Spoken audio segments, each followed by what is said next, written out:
Vamos lá, então. Nessa matéria de gestão financeira, uma das partes que mais cai é a parte de orçamento familiar, né? E é uma parte tranquila, só que a gente precisa só estar preparado para não ser pego aí de calça curta em um ou outro conceito específico, tá? Então, olha só, o que que a gente vai fazer? Deixa eu só pôr novamente o chat aqui, que ele fica desaparecendo quando eu compartilho a tela.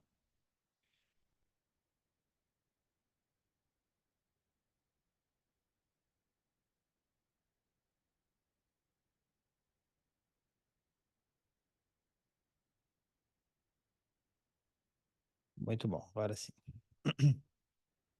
Aí, olha só.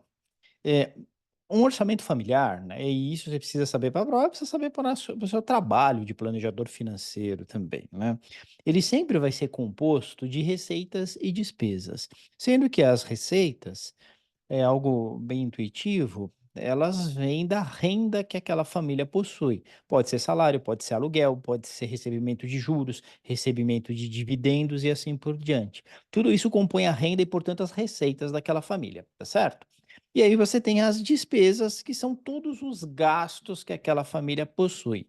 Dentro de despesas não estão considerados investimentos, isso é muito importante, tá? Então, o que que você vai ter? Você vai ter o total de receitas, que são as rendas, menos as despesas, que são aqueles gastos que não configuram investimentos para o futuro, mas são gastos para a pessoa viver, gastos com educação, gastos com saúde, gastos com X, Y, Z, são gastos de uma forma geral. Um menos o outro vai dar o resultado do período, tá? E o princípio que tem que estar muito claro aqui para vocês é que o resultado sempre tem que ser positivo, ou seja, uma família ou um indivíduo sempre tem que gastar menos do que ganha, tá certo? Por quê? Porque aí, sendo positivo, a capacidade para investir. Então você tem um índice de poupança que vai ser exatamente o valor do resultado, que é positivo, né? Então deu um resultado positivo. Você divide pelo total da renda, o total das receitas, e aqui você vai ter o índice de poupança, beleza? Então, se uma família ganha R$ 500.000 por ano e consegue poupar R$ 50.000 por ano, o que que você tem? Você tem 50.000 dividido por 500.000, você vai ter um índice de poupança de 10%, 10%. Beleza? Isso quer dizer que essa família, ela está conseguindo montar patrimônio, acumular patrimônio. E isso vai trazer uma certa segurança no médio e longo prazo, tá? Então, digamos que essa é a configuração de um orçamento familiar saudável. Mas a gente sabe, né, que no Brasil o mais comum é que você tenha receitas menores que as despesas e um resultado no período negativo, né? Isso é terrível, porque aí existe a necessidade de correção de rota.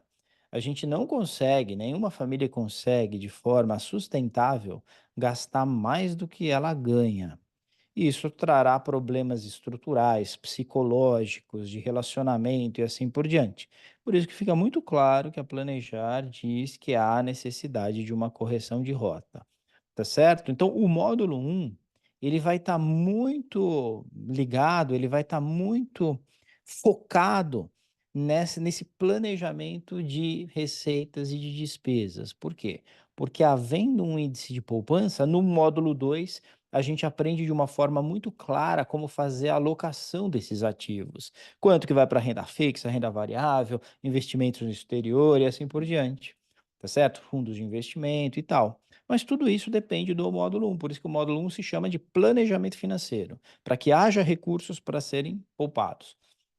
O módulo 2 fala de gestão de ativos. Em havendo esses recursos, como que se distribui a carteira de um modo adequado às necessidades daquela família. Fechado? Beleza? Então tá bom, muito bem. Deixa eu desligar o celular aqui. Vamos para o próximo slide aqui, que fala sobre o demonstrativo de resultado familiar, né? Então, basicamente, é a mesma coisa que estava aqui, total de receitas, mas aqui eu mostro de forma clara o que normalmente são as receitas, né? Então, você tem lá renda anual com não sei o quê, com salários, renda com aluguel de imóveis, dividendos recebidos e assim por diante. Então, tudo isso a gente vai colocar sempre na rubrica receitas. E aí você tem gastos com educação, gastos com cartão de crédito. Gastos com cartão de crédito nem é algo muito correto, mas a Planejar usa dessa forma. Por quê? O cartão de crédito não é um gasto. Você tem diversas formas de gastos e o cartão de crédito é um meio de pagamento. Mas para o exercício não ficar muito extenso, normalmente a Planejar fala o seguinte: gasta tanto por mês no cartão de crédito. Quer dizer que é uma agregação dos gastos familiares nesse meio de pagamento que é o cartão de crédito. Fechou? Muito bem. E aí você tem parcela de financiamentos imobiliários, parcela de financiamentos de veículos.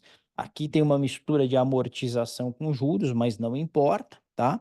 Prêmio com seguros, tudo isso vai ser gasto. Então você vai ter o total de despesas agregando todos esses gastos, tá certo? Do ponto de vista de orçamento familiar, de planejamento familiar, gasto e despesa são sinônimos. A gente sabe que do ponto de vista de empresas, industrial, comercial, a gente diferencia gastos de despesas. Despesa é um tipo de gasto, você tem outros gastos. Aqui não. Quando a gente vai falando de orçamento familiar, é a mesma coisa, são sinônimos, tá? Então o resultado anual vai ser o que? O total das receitas menos o total das despesas.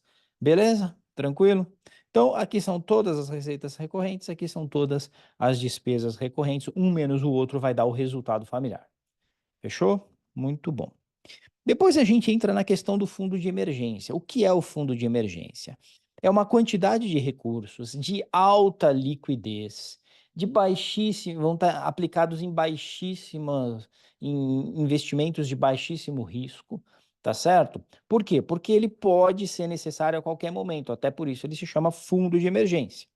Legal? Então, uma coisa que você tem que lembrar a respeito do fundo de emergência é baixíssimo risco, então investimentos de baixíssimo risco, que não há então aquela probabilidade de queda no valor dos seus investimentos, tá certo? Altíssima liquidez, altíssima liquidez, que você pode sacar esses recursos quando você precisar, porque se eles são de emergência, a gente nunca sabe quando uma emergência vai acontecer. Então, esses dois fatores têm que estar muito claro na cabeça de vocês, tá? Baixíssimo risco de mercado e altíssima liquidez. E normalmente se recomenda um fundo de emergência de 6 a 12 meses, tá? Do que? Dos gastos mensais. Vocês vão ver aqui no slide, estava de 3 a 6 meses, tá? Porque no material da Planejar em alguns lugares eles falam de 3 a 6 meses, mas não é a prática de mercado. A prática de mercado é 6 a 12 meses do fundo de emergência. Legal? É lógico que isso também vai depender. Se você é funcionário público, tem estabilidade no seu trabalho, é tudo muito tranquilo, tem uma vida assim bastante previsível, 3 meses vai fazer frente ao que você precisa de fundo de emergência. Se você é empreendedor, né, que alguns meses ganha uma grana legal, outros nem tanto, e assim por diante, aí é legal ter um fundo de emergência de 12 meses. Se você tem seguro-saúde, convênio médico, você já está mais tranquilo. Se você não tem, o fundo de emergência tem que poder fazer frente a um gasto com saúde, médicos e assim por diante. Então vai depender caso a caso, né? Mas normalmente o que se preconiza é de 6 a 12 meses. Beleza? Tranquilo? Então tá bom, deixa eu ver se no chat aqui alguém tem dúvida. Não, pelo jeito tá tudo tranquilo. Show de bola, tá? Então lembrando, se vocês tiverem dúvida, grita aí. Muito bem, então eu falei aqui de demonstrativo de resultado.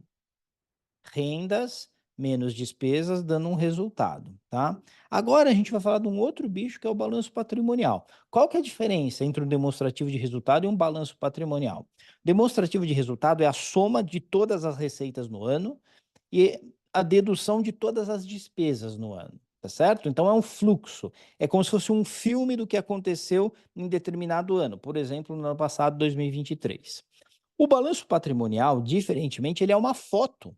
É como se no dia 31 de dezembro de 2023 eu tirasse uma foto da sua situação patrimonial e visse o que você tem e o que você deve, tá certo? Os ativos que estão com você, o que está com você, mas não é seu e, portanto, você deve, e, portanto, o patrimônio líquido, que é uma coisa menos a outra, né? Porque se você tem nas suas mãos ou usufruindo de bens aí no valor de 2 milhões, só que você tem uma dívida de 500 mil, 2 milhões menos a sua dívida de 500 mil, seu patrimônio ele é de 1.500.000. O seu patrimônio líquido é de 1.500.000. Tudo bem? Então é uma foto tirada em determinado momento. No dia seguinte já vai ser um pouco diferente, só um pouquinho diferente. No outro dia um pouco diferente, e assim vai. Por isso que normalmente as empresas, né, listadas em bolsa, elas divulgam os balanços trimestralmente. Então, a cada 3 meses, elas tiram uma foto com todos os ativos que elas possuem, todas as dívidas e, portanto, tudo que é patrimônio do acionista. Mesma coisa no orçamento familiar, né? Normalmente a gente faz com uma periodicidade menor, um ano, tá certo? Não faz trimestral. Legal? Muito bem. A gente acaba fazendo na prática, né? Quando você não tem um planejador financeiro te ajudando, né? As pessoas normais, né? Porque o planejador financeiro não é uma pessoa normal, né? Mas as pessoas normais, elas fazem na época do imposto de renda, né? Então, agora, assim, que está fazendo imposto de renda 2023, aí você tem que acabar levantando os dados da sua situação patrimonial do ano passado, e aí é que você vai falar, putz, ó, final de 2022 eu tinha tanto, final de 2023 acrescentou tanto ou reduziu tanto. Então é o momento em que as pessoas acabam tendo uma noção do seu balanço patrimonial. Legal? E olha só, o balanço patrimonial ele vai se dividir no seguinte: bens de uso e bens de não uso, como bens que você possui, portanto, ativos. Essa parte aqui é a parte dos ativos. Os seus ativos são os seus bens. Legal? Bens de uso, onde você mora, veículos, casa de praia que você usa, tá certo? Bens de não uso, investimentos, participações societárias, imóveis que você não usa, mas você é uma fonte de aluguel para você, então são os imóveis locados a terceiros e assim por diante. Tá certo? Então, bens de uso e bens de não uso. E do lado direito, a gente tem aquilo que financia esses ativos. Então, da onde vem o dinheiro, tá certo? Que é o que a gente chama, portanto, de financiamentos, né? Também conhecido aqui como passivo, né? Passivo total, vou chamar de passivo total aqui para diferenciar. Por quê? Porque quando a gente fala só passivo, é uma dívida. Quando a gente fala passivo total, é a dívida e o que é seu também. Então, olha só, o passivo, ele vai ser tudo que você está devendo. Fatura fechada do cartão de crédito. Pô, você comprou esse mês isso, comprou aquilo, foi viajar, não sei o quê, saiu gastando loucamente. Você tem um limite alto de 50 mil reais. Quando você vê a sua fatura, que vai vencer agora dia 15, por exemplo, você olha lá, Cacilda, eu estou devendo aqui 30 mil reais, preciso pagar 30 mil reais aqui, que é exatamente a grana que eu gastei e está lá no cartão de crédito. Estou devendo esses 30 mil reais, beleza? Muito bem. Aí você tem o saldo devedor do veículo. Você tem um veículo financiado, você comprou lá 120 pau, pagou no veículo, deu 70 de entrada que você tinha do outro veículo mais velho que você vendeu, e agora você financiou 50 mil reais. Pega esse saldo devedor, imagina que tem 50 mil reais aqui. Então você está devendo 50 mil reais para o banco, tá certo? Muito bem.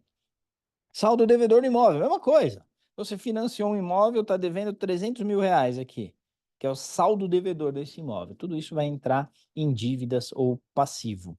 Então, soma todos os ativos. Aqui você pôs casas, tanto de terceiro, alugadas para terceiro como suas casas, tal, tal, tal. Tira as dívidas. Isso é o que realmente é seu, tá?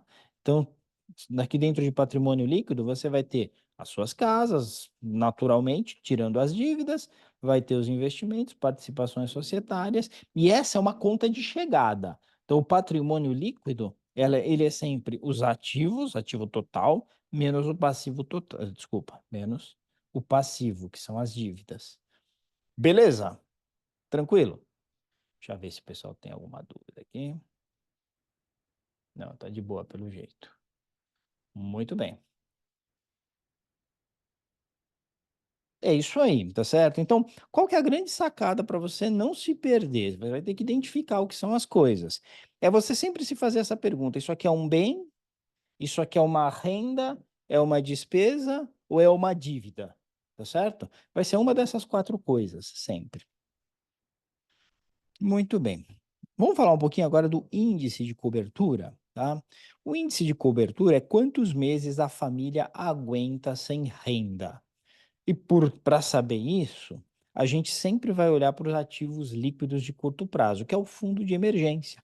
Então, normalmente você pega lá o fundo de emergência, imagina uma família que gasta R$ 20.000 por mês e ela tem um fundo de emergência de R$ 100.000, tá? Hipoteticamente. Se ela tem R$ 100.000 de fundo de emergência, ela gasta 20 mil por mês, ela tem aí 5 meses de cobertura. Ou seja, ela aguenta 5 meses sem renda.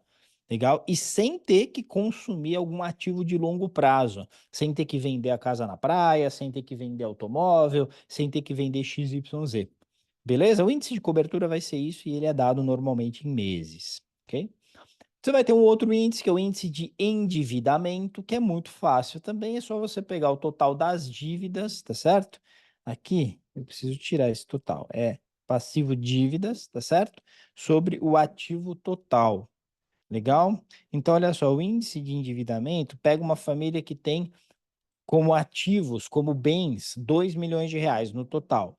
Se ela tiver 500 mil de dívida, vai fazer esse cálculo, 500 mil dividido por 2 milhões, tá certo? Quando você fizer esse cálculo, você vai ver que vai dar 25%, ou 0,25, ok? Então, esse é o índice de endividamento.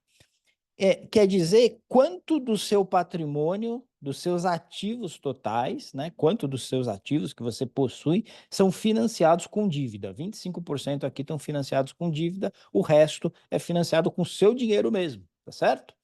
Então, esse que é o significado econômico desse índice de endividamento. E aí você tem o índice de liquidez. O índice de liquidez, ele vai comparar o seu fundo de emergência, ou seja, o ativo de curto prazo, os seus ativos líquidos, dividido pelo passivo de curto prazo, aquilo que você tem que pagar dentro de um prazo mais curto, normalmente 1 ano, tá?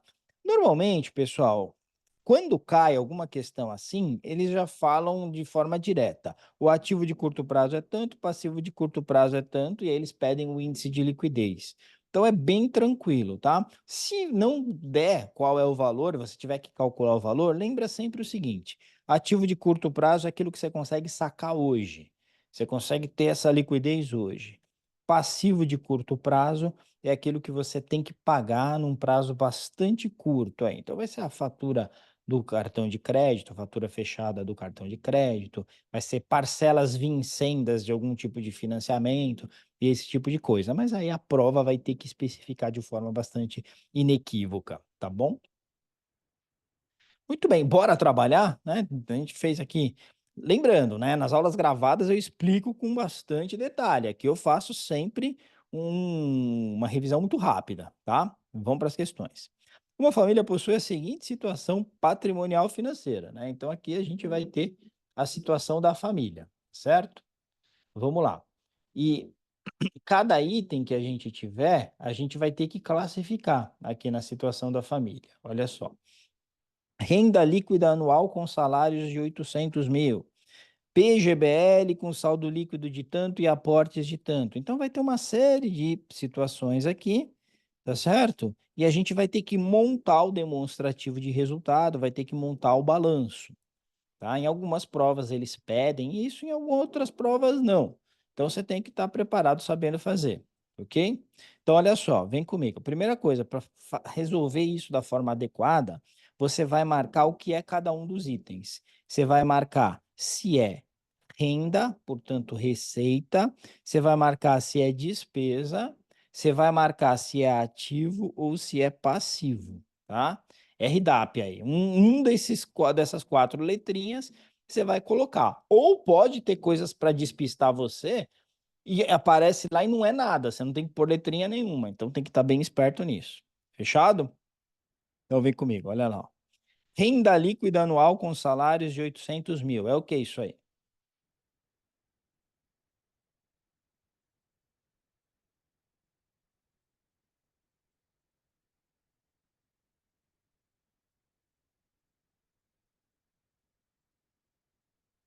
E aí, pessoal, o que vocês acham?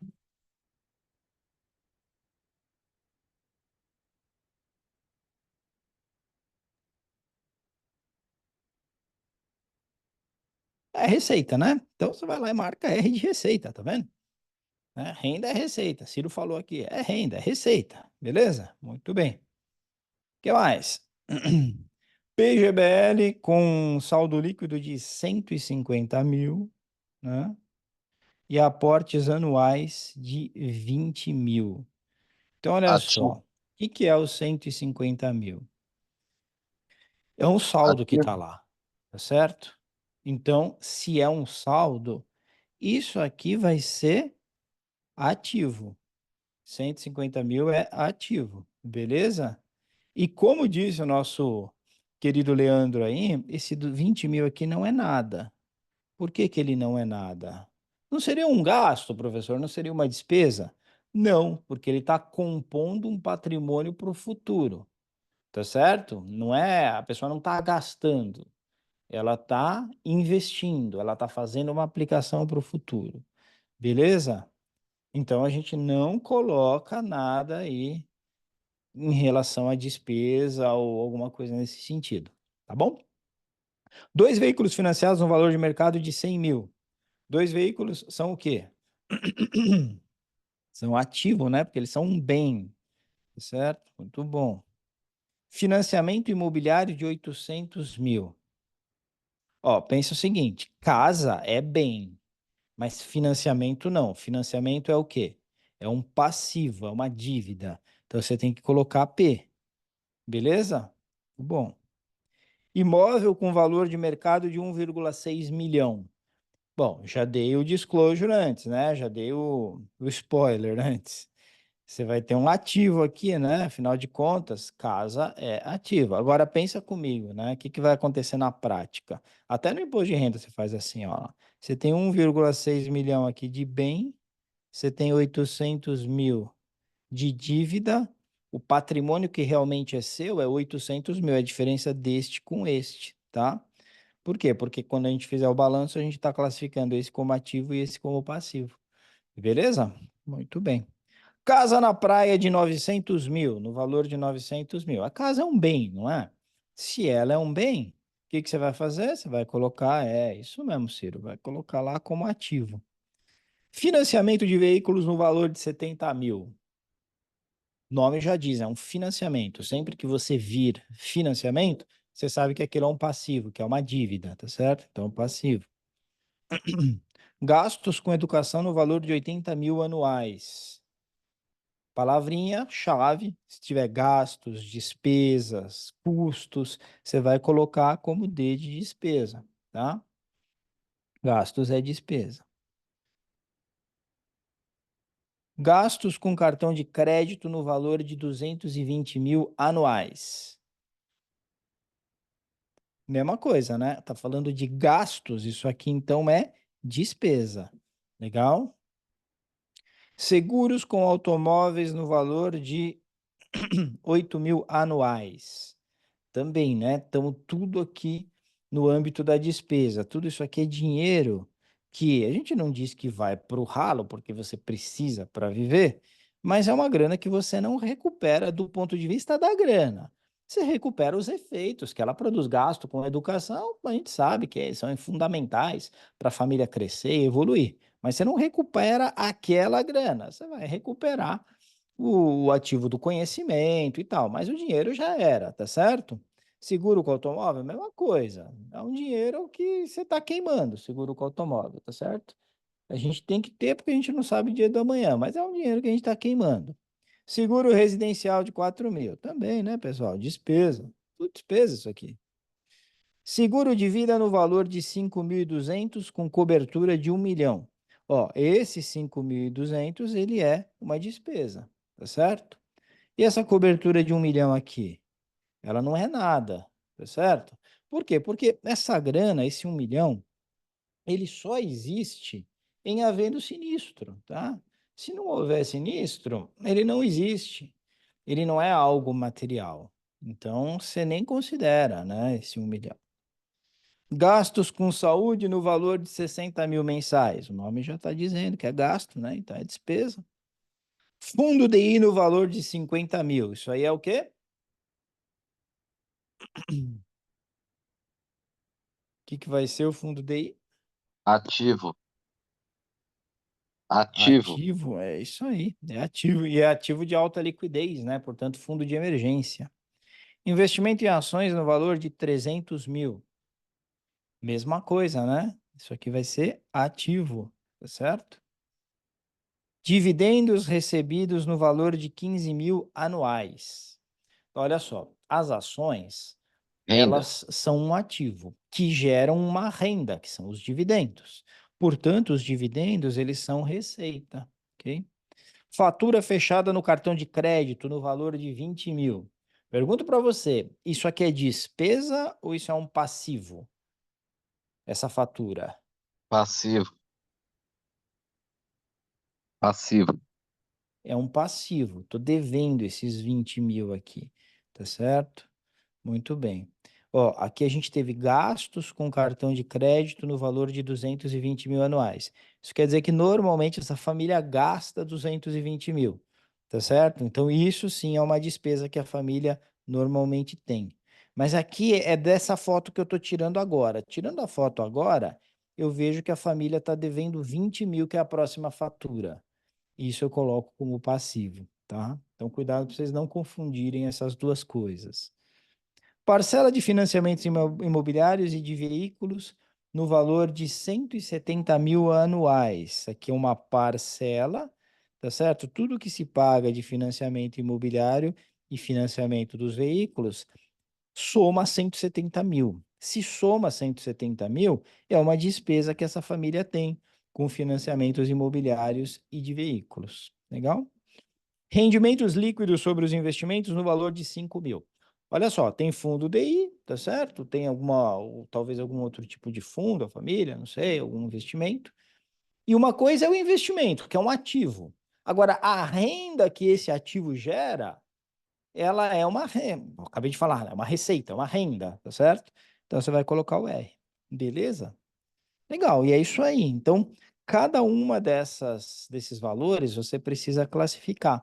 Classificou? Beleza. Eu sei que o resultado familiar, o resultado do orçamento vai ser o total de receitas menos o total de despesas. Então, a gente soma todos os R's e deduz as despesas. Beleza? É isso que a gente vai ter que fazer. Então, eu já estou até me adiantando aqui em relação à próxima questão, porque é o que a gente sempre faz, tá certo? Se você somar todas as receitas, você vai ver que dá 820 mil, tá? Se você somar todas as despesas, dá 549.200, tá? Pode fazer aí que vai dar isso, né? Depois você faz com calma, só para tirar a prova. Isso aqui, isso aqui vai dar 270.800. Então, esse é o resultado, tá? Tudo das receitas menos tudo das despesas, beleza? Então, essa é uma primeira conta. E a segunda conta que você sempre vai fazer é qual que é o patrimônio líquido dessa família. Quanto que realmente essa família tem de patrimônio? E aí é só você pegar o ativo total menos o passivo, tá certo? Então você vai somar todos os As, né? Menos todos os Ps, e aí você vai chegar no resultado que você precisa, tá? Se você somar tudo que está com a letrinha A, gente, você vai chegar aqui em 3.100.000. Se você somar tudo que está com a letrinha P, você vai chegar em 890 mil, tá certo? Um menos o outro, você vai ver que o patrimônio líquido dessa família é de 2.210.000. Beleza? Legal? É isso. Com esses dados, você já vai conseguir trafegar de uma forma muito tranquila. Ok? Então vamos agora para, de fato, a questão número um, né? Porque tudo isso era o enunciado. Olha como é grande esse exercício. Aliás, deixa para o final, tá? Módulo um é correria, o tempo não dá muito bom, muito bem para você fazer a prova. Então você tem que estar com os exercícios muito claros na sua cabeça. E essa questão de orçamento você deixa para o final. Por quê? Porque às vezes os caras até erram o enunciado, aí você não chega nos valores, aí você vai se complicar nas demais. Então faz tudo do módulo um e deixa para o fim essas questões de orçamento familiar. Combinado? Assim, talvez estejam aqui alunos que não me deixam mentir, que já viram em outras edições que havia erro no enunciado, Aí a pessoa ficou, sei lá, 40 minutos tentando chegar no resultado, não chegou, e depois não deu tempo de terminar módulo um, não deu tempo de terminar módulo 2, deixou de resolver questões que sabia, porque perdeu tempo nessa aqui, e nem era que estava difícil, é que os caras tinham errado no gabarito, tinham errado nas contas e não tinha a resposta, tá? Então fiquem espertos nisso. A Priscila está me dizendo que a alternativa D é a correta aqui, né? A gente já fez, né? De fato, era 2.210, tá certo? Então, realmente, é a alternativa D, né? Qual é o patrimônio líquido da família, né? Sempre vão perguntar isso, tá? Considerando os dados denunciados, qual é o resultado anual da família? A gente fez, né?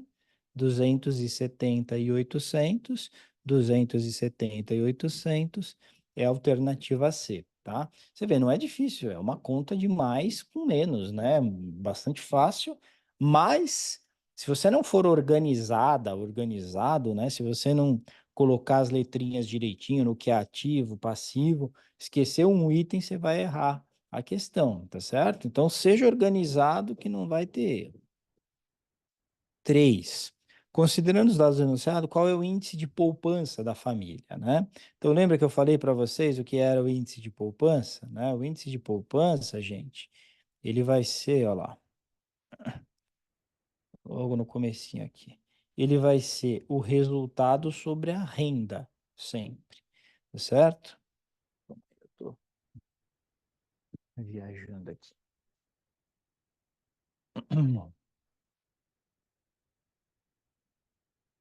Isso. Então, olha só, o que que vai ser o meu índice de poupança, então, né? Ele vai ser resultado sobre renda, né? A gente acabou de ver que o resultado, ele era 200 e alguma coisa, 270 e 800. 270 e 800.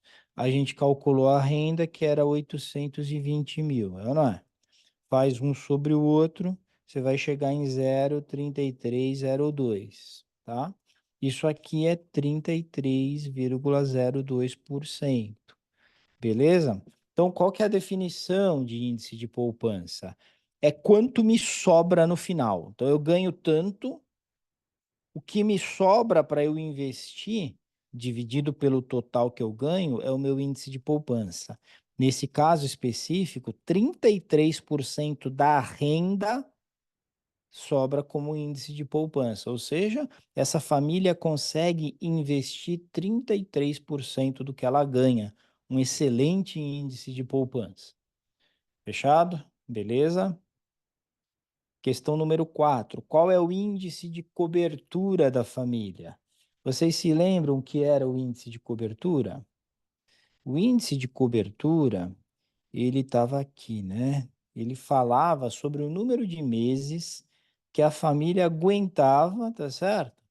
Sem ter renda. Então você tem que pegar os ativos líquidos de curto prazo e dividir pelas despesas mensais. Vamos fazer isso? Então vamos pegar os ativos líquidos de curto prazo e vamos dividir pelas despesas mensais, ok? Ativo líquido de curto prazo pelas despesas mês. O que que a gente vai ter de ativo líquido de curto prazo, pessoal? Se você verificar lá, você vai ver que só vai ter aquele fundo DI, né? Então, se eu voltar aqui, ó, a única coisa que a gente acha de ativo líquido de curto, opa, de ativo líquido de curto prazo é esse fundo DI aqui, ó. Porque de resto, você tem investimento em ações no valor de 300 mil, você tem as casas, né? O imóvel próprio, talvez casa na praia, tal, não sei o quê, mas isso não é líquido de curto prazo. Agora, ações, a gente nunca considera ativo líquido de curto prazo, e se o mercado estiver em baixa e você tiver que vender aquelas ações, você vai perder bastante dinheiro, tá certo? Então, você não vai considerar. Fechado? Então, essa aqui não entra, vai entrar só os 50 mil mesmo. Se vai entrar tão somente os 50 mil, olha só, coloca lá 50 mil, e divide pela despesa mensal. A gente precisa saber qual que é a despesa mensal dessa família. Então, se a gente olhar para a despesa anual, né, que a gente tinha calculado a despesa anual. Despesa anual está aqui, ó, 549.200. Preciso trazer isso para uma base mensal. Então, 549.200 dividido por 12, tá certo? Então, vamos fazer 549 dividido por 12. 549.200 dividido por 12, para a gente ter a base mensal, tá? Aí vai dar 50 mil dividido por, vamos ver quanto é 549.200 dividido por 12. 45.76667. 45.76667. Beleza? Aí eu vou dividir os 50 mil por esse 45.76667, certo? Então eu vou colocar aqui 50 mil. Vou apertar essa teclinha que está do lado esquerdo do série X, ela inverte o X com o Y, tá? Então quando eu faço isso, inverte a posição, aí vai ficar 50 mil, depois 45.766, divide. 1,09, tá certo? 1,09. Então, 1,09 é o índice de cobertura. Isso quer dizer que essa família aguenta um mês, tão somente sem renda, com esse fundo de emergência que ela tem, beleza? Então, 1,09. Normalmente, se indicaria uma correção de rota para essa família, nesse sentido, né? Aumentar o fundo de emergência. Beleza? Tranquilo? Dúvidas? Então, tá bom. Questão número 5 pergunta qual é o índice de endividamento, né? Lembra que eu falei para vocês? O índice de endividamento é quanto dos ativos totais daquela família são financiados com dívida, beleza? Então, o que eu tenho que pegar? Eu tenho que pegar tudo que tem de dívida, que a gente chama de passivo, e dividir pelo ativo total, tá certo? É isso, essa fórmula tá na prova, tá? Você pode ficar tranquilo. Então, como é que a gente vai fazer isso aqui? Pega lá o passivo, né? Deixa eu voltar aqui no passivo. A gente viu que o passivo era de 890 mil, né? E o ativo total era 3.100. Então, 890 mil dividido por 3.100.000. Beleza? Então, vamos fazer isso aí. 890 mil, 3.100.000, divide, tá lá, 28,7%. 28,71% para ser mais exato. 28,71% ou 0,2871. Aí quando eu olho as respostas, tem que arredondar, né? Tá só com duas casas. 0,2871 vai dar 0,29. Beleza? Aí você marca o 0,29 e já era. Legal?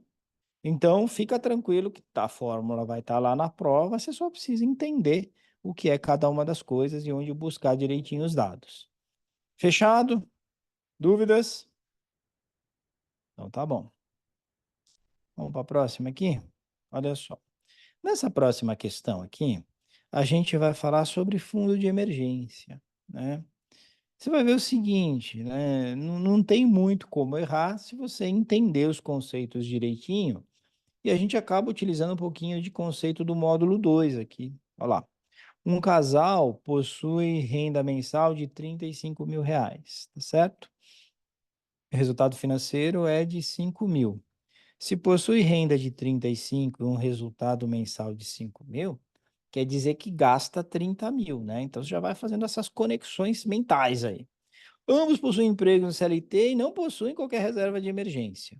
O patrimônio se restringe a bens de uso, olha só. Então vai ter que fazer uma reserva de emergência. Qual opção seria mais adequado para constituir esse fundo de emergência? Muito bem. Então, lembra que eu falei para vocês. A despesa desse casal é de 30k. Por quê? 35 de renda, tem um superávit de 5, quer dizer que gasta 30. Então, quer dizer que, se eu fizer um fundo de emergência de 6 a 12 meses, Quer dizer que no mínimo teria que ter uns 180k de fundo de emergência, não é? Ou 120k, se a gente considerar 3 meses, 120, 180k no mínimo, e no máximo aqui, eu vou colocar 120k ou 180k, dependendo do critério, né? E no máximo aqui, 12 meses, eu vou colocar uns 360k, no máximo, como fundo de emergência, tá? Então, alguma coisa entre 120 e 360. Não mais, não menos que isso. Muito bem. Agora, olha só, alternativa A. Constituir, deixa eu só colocar na tela aqui, aí eu enxergo direto. Constituir gradualmente o fundo de emergência de 120 mil, investidos em LCIs, LCAs, visando reduzir o impacto tributário. Nosso objetivo ao constituir fundo de emergência jamais é reduzir impacto tributário. Fundo de emergência, ele tem que poder estar acessível com baixa remuneração, porque a gente quer baixo risco, então vai ter baixa remuneração e alta liquidez. Beleza? Então não pode ser isso aqui. LCI e LCA são títulos que você não consegue resgatar quando você quiser. Então não pode ser. B. Constituir gradualmente o fundo de emergência de 120 mil, investidos em NTNBs com vencimento em 2050. Você consegue resgatar isso rapidamente. Entretanto, um título com vencimento daqui a 26 anos traz uma flutuação de preço muito grande, comparável de ações, pra você ter uma ideia. Então, você não pode correr o risco de pegar um cenário de alta de taxa de juros e, portanto, desvalorização desses títulos, e na hora que for resgatar esse fundo, você ter perdido dinheiro. Tá certo? Então, isso aqui não pode ser por causa do risco desse título, que é para prazo muito longo. E por que você falou que, Felipe, por que você falou que eu consigo transformar isso em dinheiro quando eu quiser? Porque título público como esse aqui, você vai lá no Tesouro Direto, vende pro Tesouro Direto. Então, o Tesouro Direto dá liquidez. O grande problema é que você pode ter um desconto muito grande no valor do título e perder um dinheiro sem poder esperar o longo prazo para recuperar esse dinheiro, tá? C.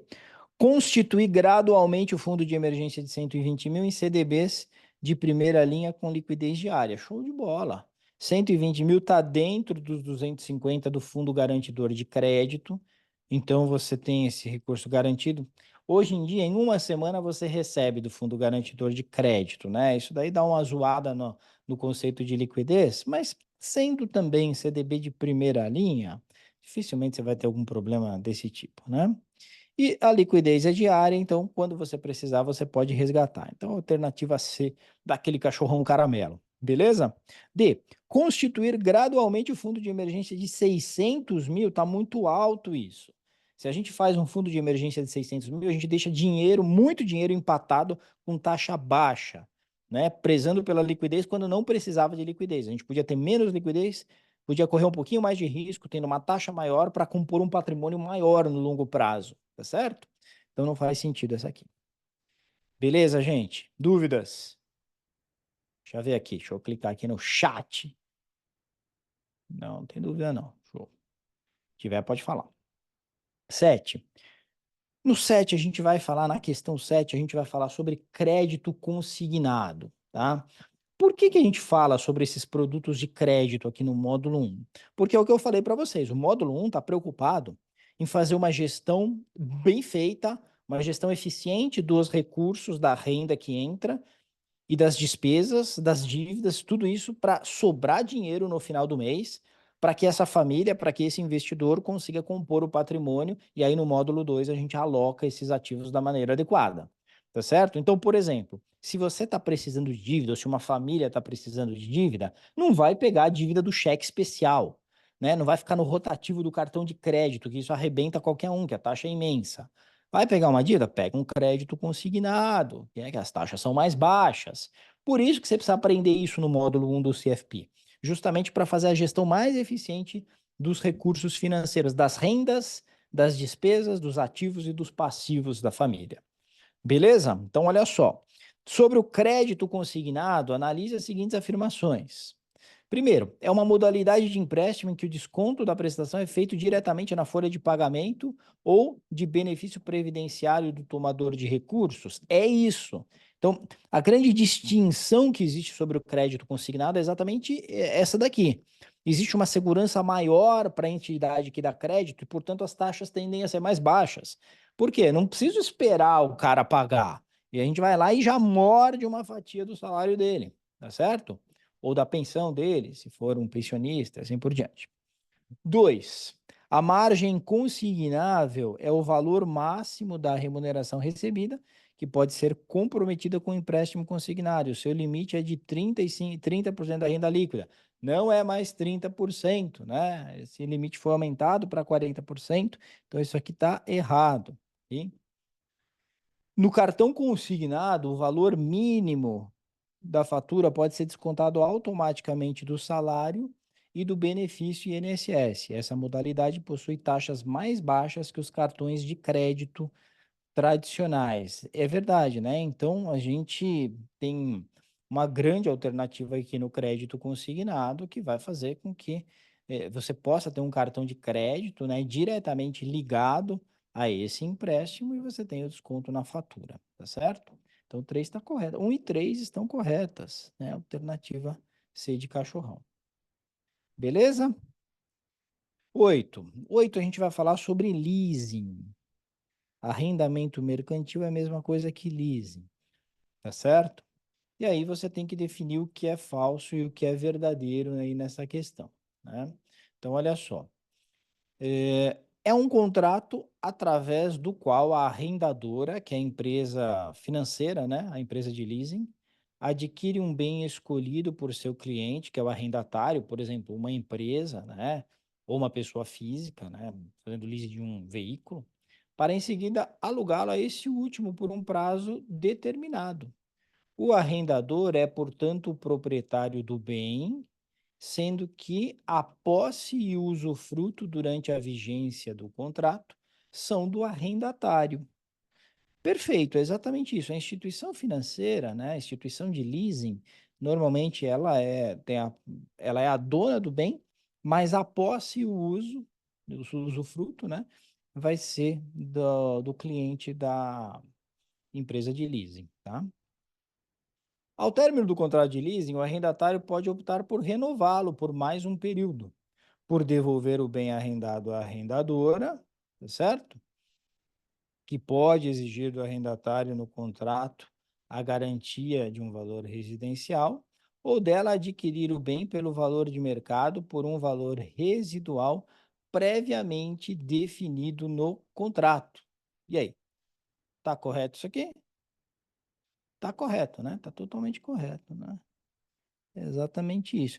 Presta atenção aqui, ó, pode renovar por mais um período, tá certo? Isso é importante, não mais que um. O leasing ele pode ser renovado por mais um período, não mais que um, ok? 3. Apesar do leasing ser uma operação com características legais próprias, é caracterizado como operação financeira, sendo assim a incidência de IOF na operação. Não, pessoal, lembra de uma coisa, não há IOF em operação de leasing. Então tá errado isso aqui.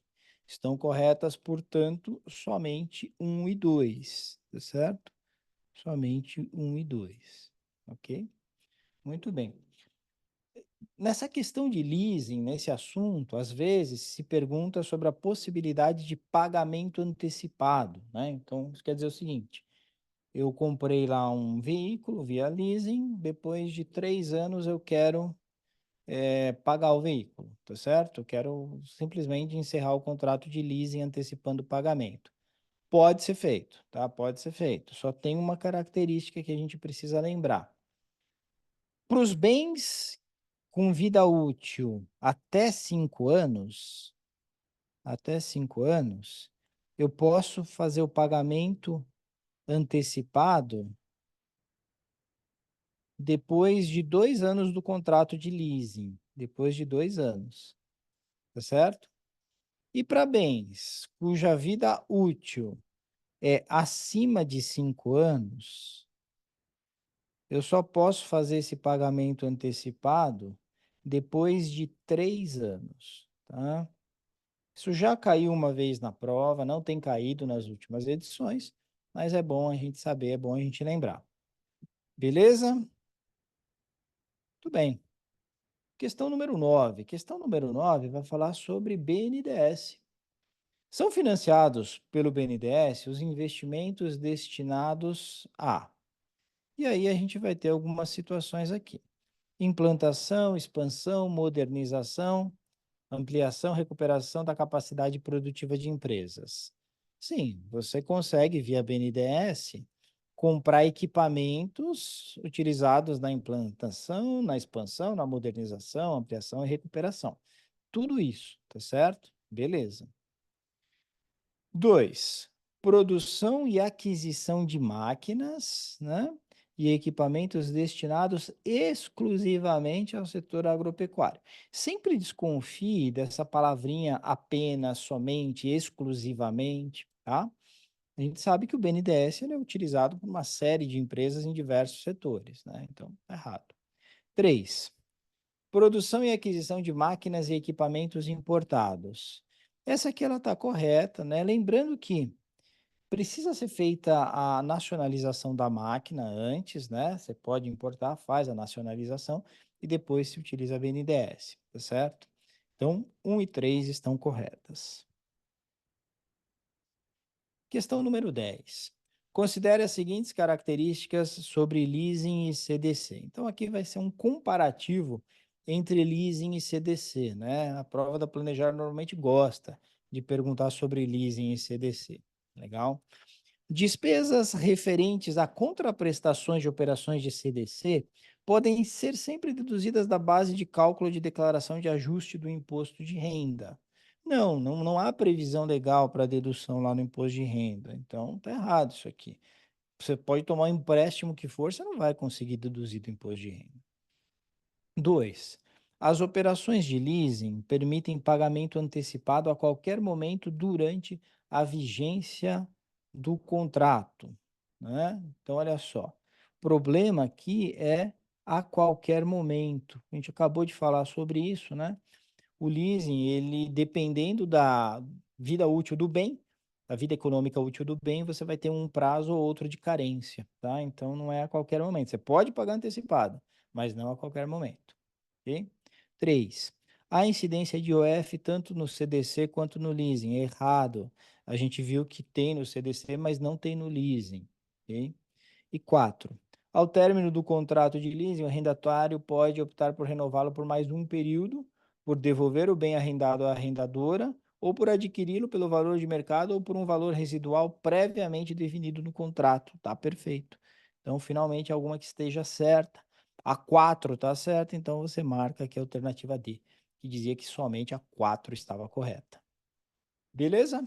Dúvidas? Deixa eu ver aqui no chat se tem alguma dúvida. Não, pelo jeito tá tranquilo. Legal. Vamos para a próxima aqui. 11. O 11 a gente vai falar do MIP, que é um seguro imobiliário, tá certo? Morte e invalidez permanente, por isso que chama MIP. Legal? Então, ele vai cobrir morte, ele vai cobrir invalidez, tá certo? E é isso que ele vai cobrir, né? Ele vai cobrir morte e invalidez, ok? MIP. Beleza? Então, 1 e 2 estão corretas. Incêndio não, aí seria o seguro de incêndio. E perda de emprego também não, tá certo? 1 e 2 são as corretas. É um seguro que você vai ter que fazer se você fizer financiamento imobiliário, não tem jeito. Vamos falar um pouquinho sobre FIES? Então, olha só, vem comigo aqui nessa do FIES. Sobre as linhas de crédito educacional disponíveis, analise as alternativas abaixo, né? Olha só. O FIES oferta vagas com o juro real igual a zero para os estudantes que tiverem uma renda per capita mensal familiar de até 3 salários mínimos. É isso mesmo, tá? Então lembra, o grande benefício do FIES é juros zerados, juros real, né? Então você vai pagar a inflação, a IPCA e tal.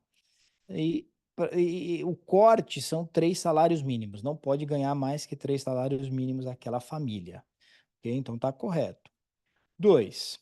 O financiamento de estudantes com renda per capita mensal de até 5 salários mínimos em cursos superiores não gratuitos com avaliação positiva nos processos conduzidos pelo Ministério da Educação são objeto do programa de financiamento estudantil PFIES. Perfeito, é isso mesmo, né? E aí depois vai falar de algumas modalidades, fala aqui da modalidade 2 e da modalidade 3, né? A gente precisa lembrar o seguinte, modalidade 2 e modalidade 3 tem a ver com a região geográfica, né? Uma modalidade é para Nordeste, outra para Sudeste, então precisa lembrar disso direitinho. Então tá correto aqui, diferencia pela fonte financiadora, né? Tem o Banco de Infraestrutura do Nordeste, e pela região geográfica que está ligado também à fonte financiadora. Então, 1, 2 e 3 estão corretas, aí você marca a alternativa D.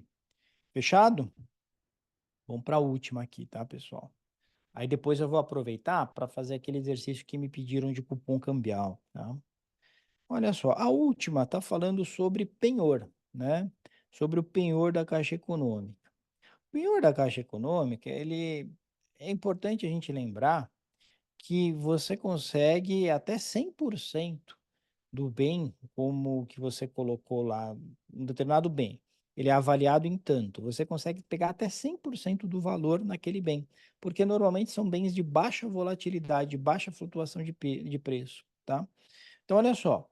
O penhor da Caixa aceita diversos tipos de bens valiosos, como joias, relógios, pratarias e canetas. Perfeito.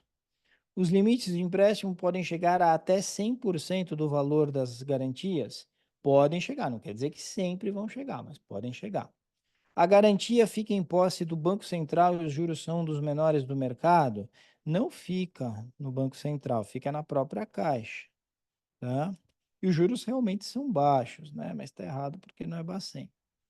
A renovação do penhor pode ser realizada quantas vezes for necessário e depois de quitar o contrato, o bem retorna para o seu dono, né? Recebe o bem de volta. Tá correto, né? Então, 1, 2 e 4 estão corretas. 1, 2 e 4.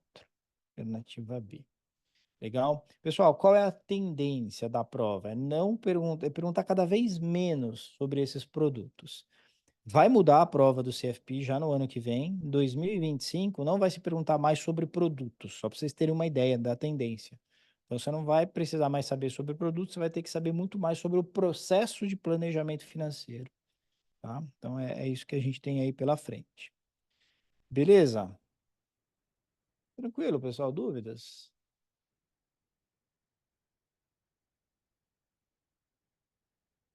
Então, tá bom. Eu vou fazer o seguinte agora. Eu vou resolver aquela questão que o colega colocou de cupom cambial. Eu sei que essa parte de cupom cambial ela é um pouquinho mais complicada, né? Geralmente o pessoal acha um pouco mais complicada.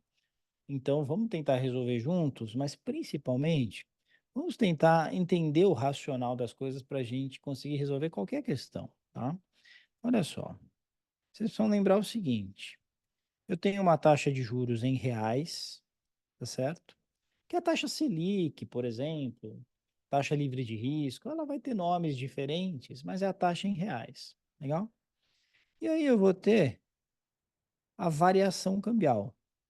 Essa variação cambial é quanto o dólar varia em determinado tempo. Pode ser uma variação cambial histórica, pode ser uma variação cambial esperada, tá? Se eu fizer essa diferença aqui, ó, taxa de juros em reais, menos a variação cambial, eu vou ter uma taxa de juros em dólar, tá certo? Essa taxa de juros em dólar é o que a gente chama de cupom cambial. Cupom cambial, tá certo? É o cupom cambial. Beleza. Tá claro o conceito? Muito bem. Então eu sempre vou trabalhar dessa forma. Monta esse desenho quando você for fazer o exercício que te ajuda muito, né? O exercício que o colega tinha colocado lá era o seguinte: você tinha um dólar spot, que é o dólar à vista. Dólar spot é sempre dólar à vista, tá? Então o dólar atualmente ele estava em 3,13 313,333, é isso mesmo. E você tinha um dólar a termo, que estava colocado lá como forward. Forward é em inglês para a palavra a termo, tá? E ele falava o seguinte, que o dólar forward é 3,23,333, tá certo? E aí dizia o seguinte, a taxa de juros em reais é 8%, taxa livre de risco, estava escrito lá, 8% ao ano. Legal? O prazo é o seguinte, o prazo da operação é 63. Vou até checar para não falar besteira aqui. Deixa eu pegar aqui no exercício que ele colocou. O prazo 63 dias úteis. Então o N é 63 dias úteis, que corresponde a 108 dias corridos. Tá certo? Então esse era o enunciado do exercício e aí perguntava-se o seguinte, né? Qual é o cupom cambial dessa poçonhoca aqui, ok? Cupom cambial entende-se normalmente em base ano. O enunciado, o ideal é que no enunciado, nas alternativas, tivesse colocado lá ao ano, não tá. Então isso poderia até se pedir uma anulação dessa questão, tá certo? Não sei se seria deferido ou não. Mas enfim, deu para entender que era isso que estava sendo pedido. Então olha só, primeira coisa que a gente tem que entender, se eu tenho um dólar à vista e um dólar a termo, isso quer dizer que o mercado está negociando o dólar à vista, que é o dólar que existe hoje, e o mercado está negociando o dólar para daqui a um determinado prazo, nesse caso, 63 dias úteis ou 108 dias corridos. Tá certo? Então, o mercado já está prevendo uma variação cambial, porque o mercado, quando negocia um dólar a termo, ele está dizendo, daqui a 63 dias úteis ou 108 dias corridos, a gente vai ter um dólar a 3,23 e hoje ele está a 3,13. Então já existe uma variação cambial projetada aqui, estão me entendendo? Então a minha variação cambial projetada, ela é de quanto? Você tem um valor futuro de 3,23,333. Você tem um valor à vista, um valor presente de 3,13,333, tá certo? Eu gosto de fazer essa divisão menos um. Se você quiser, você pode usar as teclas da HP. Põe 3,23 em FV, né, com o valor futuro. 3,13, muda o sinal, põe em PV. O N vai ser igual a 1, que é um período, né? A gente quer saber qual que é a variação cambial esperada nesse período, e aperta o I de taxa, tá certo? Quando você fizer isso, você vai ver que essa variação cambial esperada, ela é de 13,191493. 3,191493. É a variação cambial esperada, isso aqui. Beleza? Então pensa aqui comigo, né? Eu já tenho a variação cambial esperada. Agora eu preciso ver qual que é a taxa em reais que foi dada, 8%. Só que isso aqui tá para uma base de 63 dias úteis ou 108 dias corridos. Enquanto que esse 8% tá para uma base anual. Gente, sempre traz tudo para o período, tá? Para vocês não errarem. Então, precisa pegar esse 8% e transformar essa taxa numa taxa de 63 dias úteis, tá? Para eu ter de fato a taxa em reais. Então, vem aqui, ó, 1,08.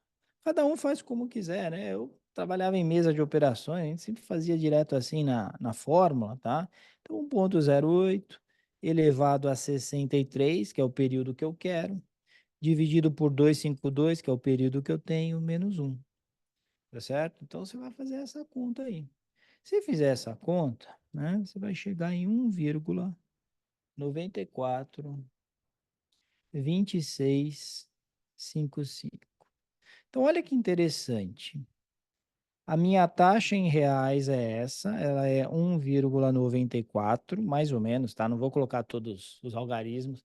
vai só me atrapalhar aqui em termos de espaço. 1,94.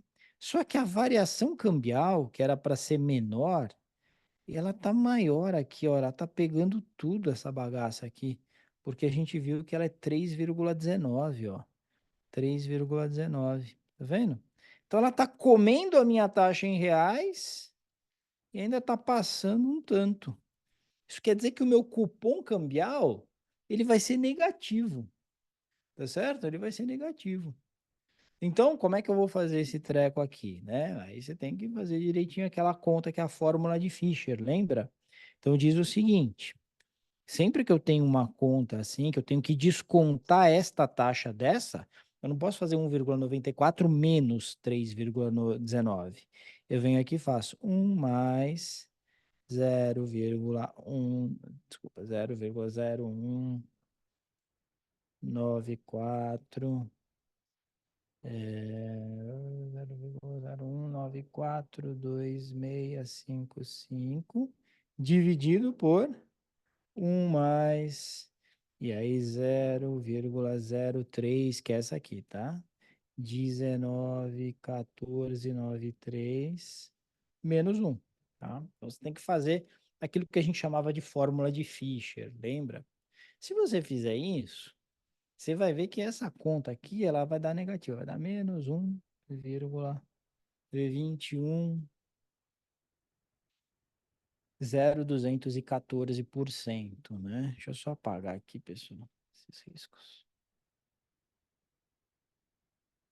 Vai dar isso aí, tá certo? Muito bem. Então, isso aqui é o meu cupom cambial, só que é o cupom cambial nesse período, porque eu estou fazendo tudo para o período de 63 dias úteis ou 108 dias corridos, tá certo? Se 1,21% é a taxa para 108 dias corridos, qual que vai ser a taxa para um dia corrido? E aí você tem que lembrar do seguinte: sempre que eu faço cálculos com taxa em dólar, eu uso uma base linear. Então você vem aqui, pega 1,214, você divide por 108 dias para achar a taxa de um dia. Tá certo? É isso aí. Isso mesmo. Para achar a taxa de um dia. E depois eu vou multiplicar por 360 para achar a taxa anual de 360 dias corridos. Felipe, por que é 360 e não 365? Porque é convenção. Sempre que a gente faz cálculo com taxa de juros em dólar, a gente usa a base 360 dias corridos. Tá certo? Aí, se você fizer essa conta, você vai chegar no resultado de menos 4,034% ao ano. Ok? E essa, então, é a resposta adequada, que era a alternativa D, do jeito que estava colocada ali. Tá certo? Beleza? Ah, faltou a última, né? Acho que era só esse pequeno detalhe, né? Pegar aquela taxa que estava ao período, trazer para um dia, e aí multiplicar por 360 para chegar na taxa anual. Beleza?